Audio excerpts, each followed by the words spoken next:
আৰু শেষত এগৰাকী ছুপাৰ মডেলৰ কেৰিয়াৰৰ সমাপ্তি ঘটিবলৈ আৰম্ভ হ'ল। কিন্তু আপোনালোকে যিবোৰ দেখি আছে তেনেকুৱা একো নহয়। ৰ'ব, অদিতিৰ কাহিনী ইমানতেই অন্ত নহয়। অদিতিয়ে কেতিয়াও ভাবিব পৰা নাছিল যে তাই ইমান প্ৰখৰ বুদ্ধিসম্পন্না। তাই এজন অচিনাকি মানুহৰ লগত বিয়াত বহিছিল। কিন্তু এতিয়া যি হৈ গ'ল সেয়া ঠিকেই হ'ল। তাই নিজেই নিজকে প্ৰমিছ কৰিছিল যে তাই নিজৰ নিৰ্ণয়ৰ ওপৰত কেতিয়াও উদাস নহয়। অদিতি নিজৰ গাড়ী লৈ ৰিটাৰ্ণ আহিল। তাই গাড়ী ষ্টাৰ্ট কৰিবলৈ লৈছিলহে মাত্ৰ তাইৰ ফোনটো হঠাৎ বাজি উঠিল। কল প্ৰণয় গুলাটীয়ে কৰিছিল। হেল্ল', অদিতি ক'ত আছা? হাই প্ৰণয়, মই কোৰ্টৰ সন্মুখতে আছো। বছ ঘৰলৈ বুলি যাব লৈছো। অদিতিয়ে নিজকে চম্ভালি খুব নৰ্মেলি ক'লে, ছাৰাৰ এটা বহুত ইম্পৰ্টেণ্ট শ্ব' আছে। তাইৰ এগেইনষ্টত এতিয়া মোক তোমাৰ দৰকাৰ হৈছে। মই মেকআপ আৰ্টিষ্টক কৈ দিম যে তেওঁ তোমাক এনেকৈ তৈয়াৰ কৰিব যাতে তোমাক অদিতি বুলি কোনেও ধৰিব নোৱাৰে। প্ৰণয়ে কনফিডেন্সৰ সৈতে অদিতিক বুজালে, ছাৰা বৰ্তমান অসুস্থ। সেয়ে এতিয়া তুমি এইটো শ্ব' যেনেকৈ নহওক কৰিবই লাগিব। তুমি মিডিয়াক কোৱা নাই নেকি যে ছাৰা অসুস্থ? এইটো সময়ত মিডিয়াই প্ৰথমৰ পৰাই জানিব লাগে, কাৰণ ছাৰা হস্পিটেলত আছে, অদিতিয়ে ক'লে। কিন্তু মই মিডিয়াক কৈ দিছো তাই নিজৰ শৰীৰ সুস্থ সম্পূৰ্ণকৈ ঠিক হোৱাৰ পিছতহে পাৰফৰ্মেন্স কৰিব। আৰু মই তোমাক ক'লোৱেই ন যে তুমি এইটো কৰিবা বছ। প্ৰণয়ে এক প্ৰকাৰ অৰ্ডাৰ দিয়াৰ দৰেই ক'লে। প্ৰণয় বহুত নিলাজ আছিল। সি আগতেও ছাৰাৰ কাৰণে অদিতিৰ দ্বাৰা এনেকুৱা বুৰ্বকামীৰ কাম কৰাই থৈছিল। সদায় নিচিনাকৈ প্ৰণয়ে আজিও অদিতিক ইউজ কৰিব খুজিছে। কিন্তু এইবাৰ অদিতিয়ে জোকৰ মুখত চূণ দিয়াৰ দৰেই প্ৰণয়ক উত্তৰ দিয়াৰ নিৰ্ণয় কৰি লৈছিল। অদিতি নিজকেই চম্ভালি ক'লে, অ'কে, মোক শ্ব'ৰ টাইম আৰু এড্ৰেছ কৈ দিয়া, মই তাত গুচি যাম। অদিতি চোৱা, মই আজিৰ কথাখিনি বুজিব পাৰিছোঁ, কিন্তু আমি এনেওতো বিয়া কৰিবলৈ সাজু আছোঁ। আমি একেলগে মিলি ছাৰাক অলপ সহায় কৰি দিওঁ, তাইৰ কেৰিয়াৰটো অলপ ভাল হ'ব, প্ৰণয়ে অদিতিক ক'লে। ড'ণ্ট ৱাৰি, মই ছাৰাক আগবাঢ়ি যাবলৈ কেৰিয়াৰত নিশ্চয় সহায় কৰিম। অদিতিয়ে কোৱা কথাখিনিৰ মাজত আচলতে কি লুকাই আছিল সেয়া কিন্তু প্ৰণয়ে বুজি নাপালে। অদিতিয়ে কলটো তৎক্ষণাত ডিছকানেক্ট কৰি দিলে। নেক্সট কল তাই নিজৰ মেনেজাৰ ঋতিকাক কৰিলে। যেতিয়া অদিতিয়ে তাইক প্ৰণয়ৰ লগত ফোন কলত হোৱা কথাখিনি ক'লে, ঋতিকাই চিঞৰি উঠিল আৰু ক'লে, প্ৰণয় ছাৰে আচলতে বিচাৰিছে কি? তুমি সেই বি গ্ৰেড মডেলজনীৰ জেগাত কাম কৰা। আজি যদি তুমি নিজকে স্পটলাইটৰ পৰা দূৰ নকৰিলাহেঁতেন, তাইক আজি এই ইণ্ডাষ্ট্ৰীত কোনেও দেখি নাপালেহেঁতেন। অদিতিয়ে ঋতিকাক বুজাবলৈ চেষ্টা কৰিলে, ঋতিকা, মই এইবোৰ জানো। অ'হ অদিতি, তুমি এই সকলোবোৰ জানা? তাইৰ মেনেজাৰে নিজৰ খং কণ্ট্ৰল কৰি সুধিলে। আচলতে অদিতি আৰু ছাৰা দুয়োগৰাকী মডেল হিচাপে PG গ্ৰুপ কোম্পানীত জইন কৰিছিল। কিন্তু এতিয়া ছাৰাৰ কেৰিয়াৰৰ বাবে অদিতিৰ এই ছেক্ৰিফাইচিং এটিটিউডে ঋতিকাক ইৰিটেট কৰিবলৈ ধৰিলে। অদিতিয়েও জানিছিল যে ঋতিকাই তাই লোৱা নিৰ্ণয়ত সুখী নহয়। সেয়ে তাইৰ সেই টেনশ্যন ফ্ৰী কৰি ক'লে, এতিয়া মই আগৰ দৰে বুৰ্বকামীৰ কাম কৰিবলৈ নাই ঋতিকা। মই এতিয়া আৰু কোনো পধ্যেই মোক তাক ইউজ কৰিবলৈ নিদিওঁ। অদিতিৰ কথা শুনি ঋতিকাৰ মুখত অলপ উজ্জ্বল আহিল। তাৰমানে তোমাৰ ইয়াক লৈ কিবা প্লেন আছে নেকি? ঋতিকা, মই একমাত্ৰ তোমাক বিশ্বাস কৰিব পাৰোঁ। তুমি মোক সহায় কৰিবানে? অদিতিয়ে সুধিলে। নিশ্চয় সহায় কৰিম অদিতি। তাইৰ মেনেজাৰ অদিতিক লৈ বহুত লয়েল আছিল।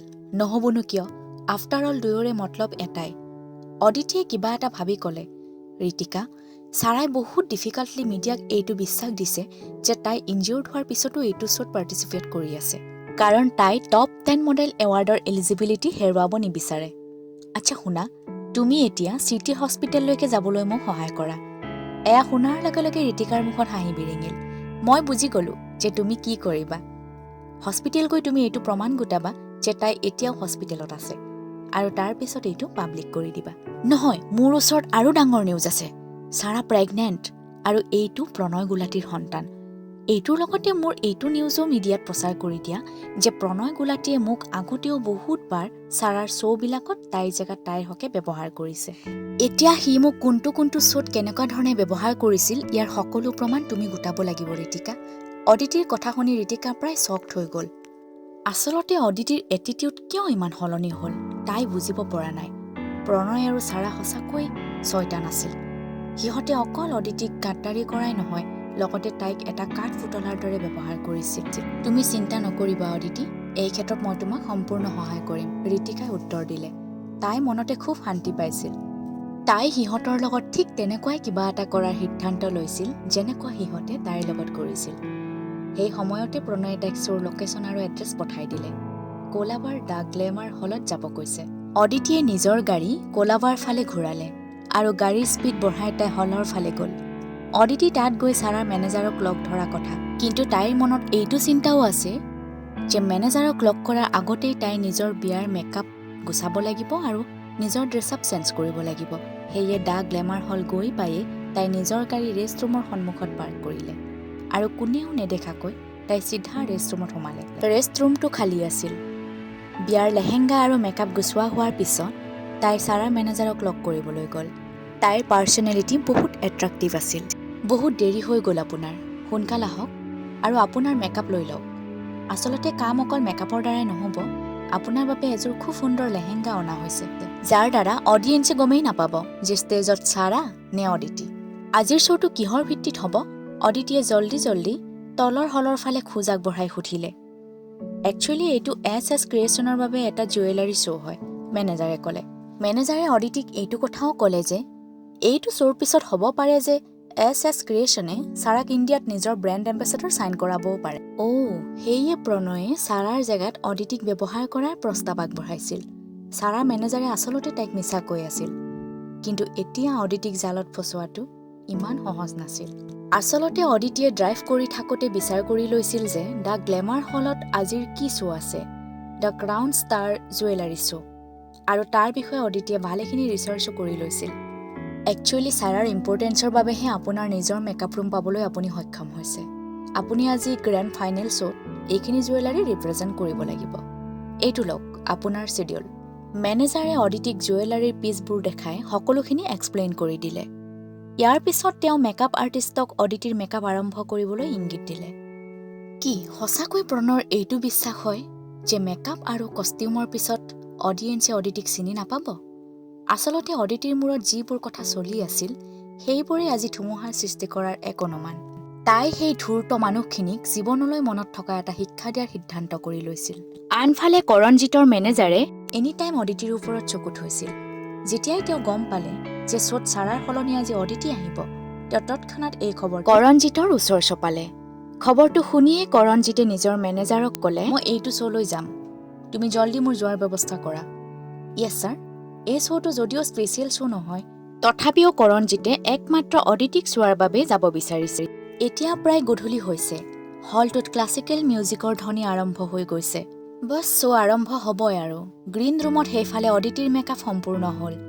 তাই গোল্ডেন কালাৰৰ এযোৰ সুন্দৰ লেহেংগা পিন্ধিছিল, যিযোৰ বহুত দামী আৰু ধুনীয়া। চুলিখিনি ঢৌ খেলোৱা ধৰণে ৰখা হৈছিল আৰু গলত কুন্দন কটোৱা নেকলেছ পিন্ধি ৰাখিছিল। অদিতিক এই মুহূৰ্তত খুব সুন্দৰ লগা হৈছিল। ছাৰাৰ মেনেজাৰে তাইক এই ৰূপত দেখি অবাক হৈ পৰিছিল আৰু তাৰ মনত এইটো কথা খেলাবলৈ ধৰিলে যে অদিতিয়ে সঁচাকৈ নিজৰ সুন্দৰতাৰ দ্বাৰা অডিয়েন্সৰ মন মুহি পেলাব। সি ভাবিলে যদি তাই নিজৰ চুৰ্ণিখনৰ দ্বাৰা নিজৰ চেহেৰাটো নাকলৈকে ঢাকি লয়, তাইক কোনেও চিনি নাপাব। এতিয়া আৰু ছাৰাক এই কণ্ট্ৰেক্ট পোৱাৰ বাবে কোনেও ৰখাব নোৱাৰে। সি ভবামতেই কাম কৰিলে। আচ্ছা, মিডিয়াই জানেই যিহেতু যে ছাৰা ইনজিউৰ্ড, সেয়ে আপুনি অলপ লেকেচিয়াই খোজকাঢ়ি ষ্টেজলৈ যাব। আৰু শুনক, এই ব্ৰেচলেট পাত ক্ৰাউন ষ্টাৰৰ হয়, মই আপোনাক পিন্ধাই দিছোঁ। মেনেজাৰে ব্ৰেচলেট পাত খুলিলে আৰু খুব সাৱধানেৰে অদিতিৰ সোঁ হাতত পিন্ধাই দিলে। কাৰণ অদিতি ছাৰাতকৈ শ্লিম আছিল, সেয়ে ব্ৰেচলেট পাত তাইৰ বাবে বহুত ডাঙৰ হৈছিল। সেই ব্ৰেচলেট পাত এছ ক্ৰিয়েশ্যনৰ ফাউণ্ডাৰে নিজৰ ছোৱালীজনীৰ বাবেই ডিজাইন কৰিছিল। গ'ল্ডৰ ব্ৰেচলেট পাতৰ সোঁ মাজত চাৰ্ফ কালাৰৰ হীৰাৰে বনোৱা ক্ৰাউন ফিক্স আছিল। আৰে, এই ব্ৰেচলেট পাত আপোনাৰ হাতত নহয় দেখোন, এই পাত ঢিলা হৈছে। কিন্তু এই পাত পিন্ধাটো ইম্পৰ্টেণ্ট। গড, এতিয়া মই কি কৰোঁ? ছাৰাৰ মেনেজাৰে চিন্তিত হৈ ক'লে। কি তুমি মোক বিশ্বাস কৰিব পাৰিবা? অদিতিয়ে ছাৰাৰ মেনেজাৰক সুধিলে। হয়, আপোনাক মই বিশ্বাস কৰিব পাৰোঁ, কিন্তু আপুনি এইটো কিয় সুধিলে? মেনেজাৰে ক'লে। এই অৱস্থাত তেওঁ কেৱল অদিতিৰ ওপৰতহে আশা কৰিব পাৰে, কাৰণ এইটো ছাৰাৰ ব্ৰেণ্ড এম্বেচেডৰ হোৱাৰ প্ৰশ্নও হয়। যদি ছাৰাই এই অপৰচুনিটি হেৰাবলগীয়া হয়, তেন্তে প্ৰণয় ছাৰে সকলো খং তেওঁৰ ওপৰতেই এৰিব। মেনেজাৰে মনতে এইবোৰ কথা ভাবি সন্মতি সহকাৰে নিজৰ মূৰ জোকাৰিলে। তেন্তে তুমি এই সকলোবোৰ মোৰ ওপৰত এৰি দিয়া, অদিতিয়ে কনফিডেন্সেৰে মেনেজাৰক ক'লে। আচ্ছা, সোনকাল কৰক, ৰেডি হৈ যাওক, আপুনি সোনকালেই ষ্টেজ যাব লাগিব, মেনেজাৰে অদিতিৰ ফালে লক্ষ্য কৰি ক'লে। এইবোৰ কথা বতৰাৰ মাজত এবাৰো মেনেজাৰে অদিতিৰ চকুত আচলতে ধ্যান দিয়া নাছিল। দিয়া হ'লে হয়তো তেওঁ বুজিলেহেঁতেন অদিতিয়ে আগলৈকে কি কৰিব গৈ আছে। ইয়াত এতিয়ালৈ এইখিনিয়েই। ইয়াৰ পিছত কি হ'ব জানিবলৈ ছাবস্ক্ৰাইব কৰক ষ্টাৰ প্ৰাইম ফ্লিক্স আৰু বেল আইকন ক্লিক কৰি নেক্সট এপিছডৰ ন'টিফিকেশ্যন পাওক। আজিয়েই ভিজিট কৰক www.starprimeflix.com